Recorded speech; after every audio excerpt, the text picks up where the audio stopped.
Hi, and today I'm going to talk through on how to complete a SWOT analysis. So a SWOT analysis is looking at the strengths, weaknesses, and opportunities and threats.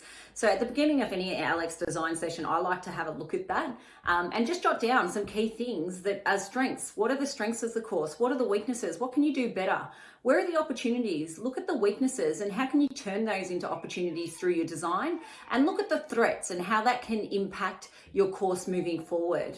Okay, it's a simple process, the SWOT analysis, and I do recommend doing it at the beginning. You can also do it throughout the course, just to have a look at those quick wins and at the end. Okay, it can be an evaluation method. So let's look at how you do that. So what I'm going to do is I'm going to show you on my mobile how I'm doing it. Now I'm using Miro as an example. You can use Mural, Stormboard, or you can even use Excel or Word if you want. It just depends how you want to work. I like to use this because it's an interactive whiteboard essentially, and you can collaborate with others on it. So what I've done here is I've just put 4 post-it notes on there: strengths, weaknesses, opportunities, and threats. And then what I'm going to do is just talk through an example with you. So let's take a scenario that I've used before where it's a professional course where a learner has to go through 3 modules sequentially in order to complete the course. So this might be a professional course, non-accredited, and they're going through them sequentially.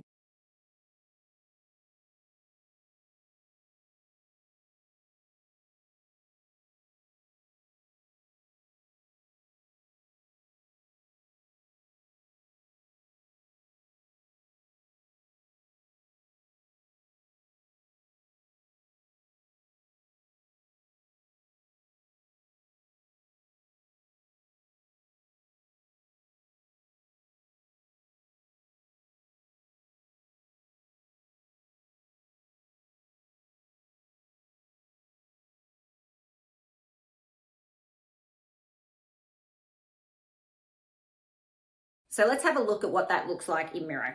So we have strengths, weaknesses, opportunities, and threats. So for that course, let's say I've had a look at the data, and some of the strengths are the video.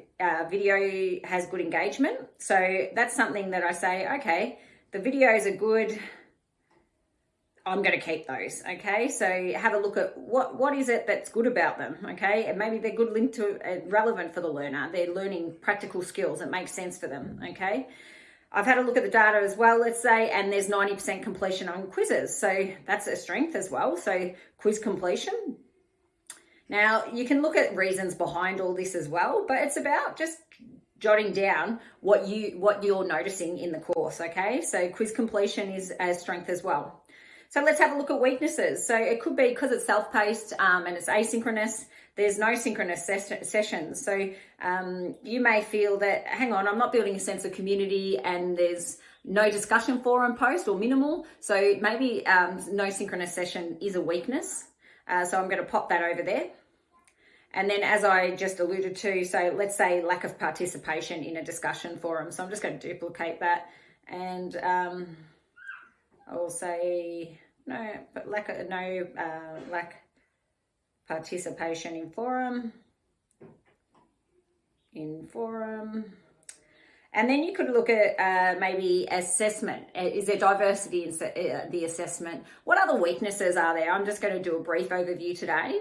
And then, okay, I've got those, and then I'm going to go to my opportunities, and I'm going to say, what are my opportunities? So looking at my weaknesses, I'm going to say opportunities are for a synchronous session, and that will build a sense of connection for learners, and also build a such session. It will also build a community of practice. Okay, so there is value in the synchronous sessions. There's also value in self-paced, but you can try it out, see if it works. If it doesn't work, get rid of it. Okay, but it's something that you can embed in your design.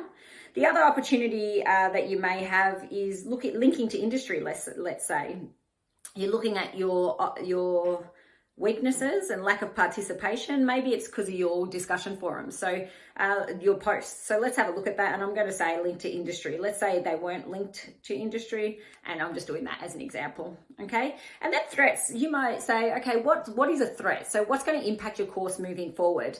And let's say we use free software.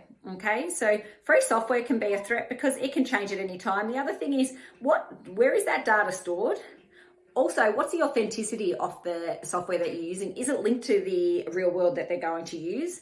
And then other threats might be lack of knowledge of the software from the educator, or it could be other courses that are done differently and they might be done better. So looking at your threats, just to be aware of market trends, what's actually happening out there, because if you don't know what's actually happening out there and think yours is the bee's knees, it might just drop off, okay?